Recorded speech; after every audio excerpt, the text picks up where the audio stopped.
Olá, meu nome é Elisabelle, eu curso Matemática Licenciatura aqui na Universidade Federal de Alagoas. O projeto do qual participei é intitulado História das Matemáticas da Civilização Maia, tendo como plano de trabalho Matemáticas da Civilização Maia em livros didáticos, sendo orientado pela professora doutora Viviane Oliveira. Sobre a história da matemática, De Ambrosio vai mencionar que a história da matemática é um elemento fundamental para nós percebermos como as teorias e as práticas matemáticas elas foram desenvolvidas, criadas, utilizadas num contexto específico da sua época.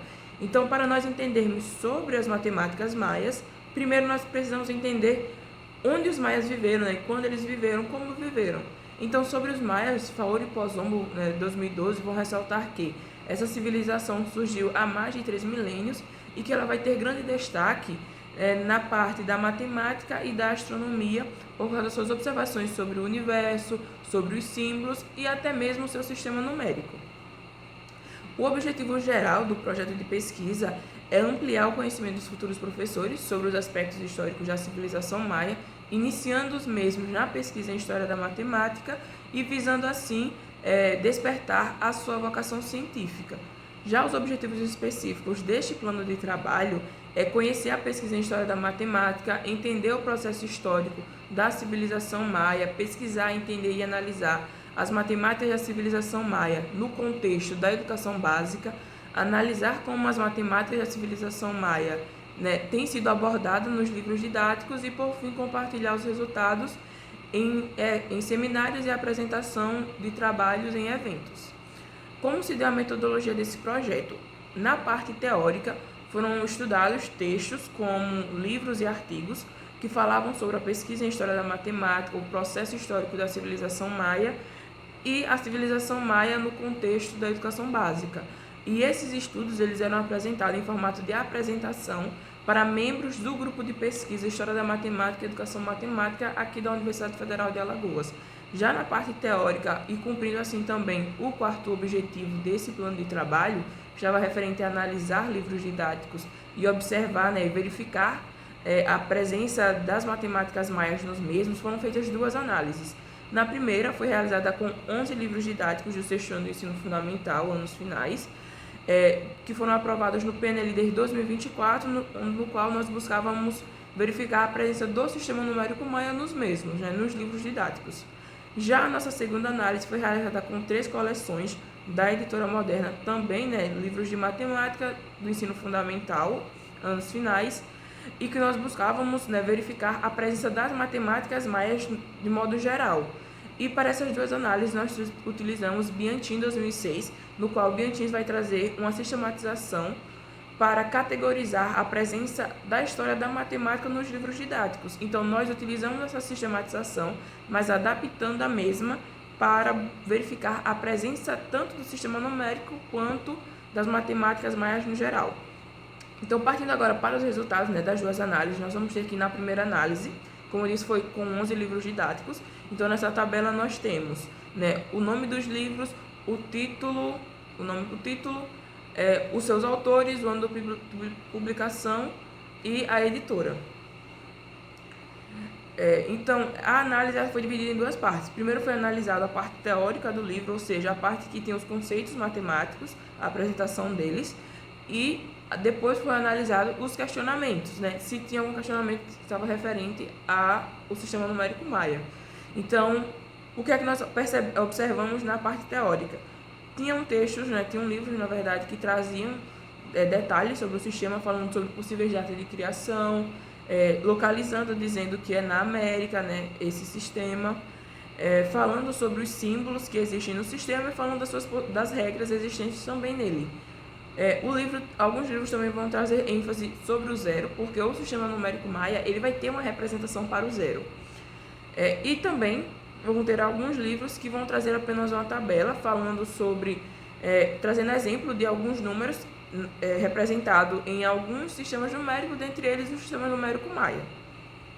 Aqui são algumas imagens referentes ao que eu mencionei. Então, à esquerda nós temos uma imagem, um exemplo falando sobre o sistema numérico, falando sobre a possível data de criação, falando que o sistema existem 3 símbolos nesse sistema, o seixo, o bastão e a concha, no qual o seixo vai representar uma unidade, o bastão representa 5 unidades e a concha representa o zero.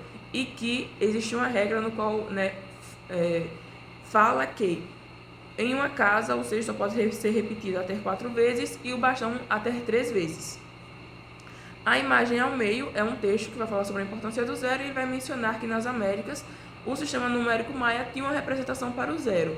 E a imagem à direita de quem está assistindo é um exemplo de uma tabela, né, que é similar a algumas outras que também aparecem em outros livros, que vai trazer o exemplo de alguns sistemas numéricos e algumas representações de uns números, e dentre eles tem o sistema numérico maia. Só que nem antes dessa tabela, nem depois da tabela, o livro ele vai trazer uma explicação sobre esse sistema. Já na parte das atividades, ainda falando sobre os 11 livros, vão ter questões, né? Alguns livros vão trazer questões perguntando sobre as características do sistema numérico maia, como os seus símbolos, sobre a representação do zero, algumas regras. Vai ter livros que vai trazer alguns textos falando sobre o zero e ele vai perguntar, né, informações sobre esse texto e, consequentemente, vão ter respostas falando sobre os maias. E vão trazer também exercícios de conversão. Aqui nós trouxemos 2 exemplos, no qual o primeiro exemplo é um questionamento sobre conversão, onde os estudantes eles teriam que converter do indo-arábico para o sistema numérico maia e também para outros 2 sistemas. E à direita de quem está assistindo, o livro ele solicita que os estudantes pesquisem sobre o sistema numérico maia e respondam sobre algumas características dos mesmos. Agora, partindo para a segunda análise, que foi com 3 coleções de livros didáticos, e agora nós estamos buscando verificar a presença das matemáticas maias no geral. Nós temos aqui na tabela o título, né, das coleções, o autor e o ano de publicação. O que nós observamos na parte teórica é que vai ter um livro que vai mencionar com detalhes sobre o sistema numérico maia, bem similar ao que foi apresentado na primeira análise. Então ele vai falar sobre os símbolos, vai contextualizar sobre possível data, vai contextualizar também sobre a regra que eu mencionei anteriormente. Vai ter um livro que, para introduzir o capítulo de divisibilidade, ele vai contextualizar com o calendário Raab, que é um dos calendários maias.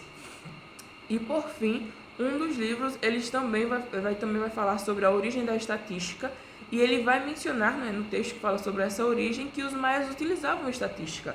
Só que eles não dizem especificamente como era essa utilização.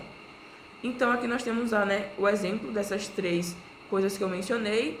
À esquerda é sobre o sistema numérico maia, ao meio é sobre o capítulo que vai falar sobre divisibilidade e vai trazer um exemplo do calendário Raab, e à direita de quem está assistindo é sobre a origem da estatística. Ele menciona que os mais utilizavam estatística. Já na parte das atividades, apenas um livro vai trazer questionamentos, no qual esse livro ele vai trazer questionamentos já referentes ao sistema numérico maia, que é questões similares ao que foi apresentado anteriormente. Vai ter um exercício de conversão e também vai ter exercícios perguntando sobre as características do sistema numérico e também sobre o zero. Então, cumprindo agora o 5º objetivo, né, do plano, né, desse plano de trabalho, que era o compartilhamento dos resultados dessa pesquisa, em agosto foi apresentados 2 pôsteres no 3º workshop de mulheres na matemática, que foi na Universidade Federal de Campina Grande. O primeiro deles foi referente aos aspectos históricos da civilização maia, do qual eu fui autora, e o segundo pôster ele é um recorte de uma revisão sistemática de literatura sobre a matemática nos calendários maias, do qual eu fui coautora. Já em setembro, houve uma apresentação de uma comunicação oral referente à primeira análise dos 11 livros didáticos no evento, no 7º Simpósio Nacional da Formação do Professor de Matemática, na Universidade Estadual de Campinas, entre os dias 26 a 29 de setembro. E também houve o aceite para a apresentação de 2 pôsteres no 3º Encontro Brasileiro de Mulheres na Matemática, no qual o primeiro pôster é referente aos resultados da segunda análise dos livros didáticos das 3 coleções, no qual eu sou autora, e também um pôster referente à adição e à subtração no sistema numérico maia, no qual eu sou coautora. Esse evento ocorrerá na Universidade Federal da Bahia entre os dias 13 a 16 de novembro. Vale destacar que ambos os resultados das 2 análises futuramente será publicada em formato de artigo em revistas científicas. Então, nós concluímos que esse projeto que a presença da matemática maia em livros didáticos ainda é pouco explorada, mas que nós incentivamos e indicamos que professores e escritores de livros didáticos venham, estudar, e pesquisar mais sobre a civilização e suas contribuições, porque é possível abordar diferentes temas com os conhecimentos da civilização maia. Essas são as nossas referências e eu quero agradecer à professora Viviane Oliveira pela orientação e à CNPq pela bolsa concedida a esse projeto.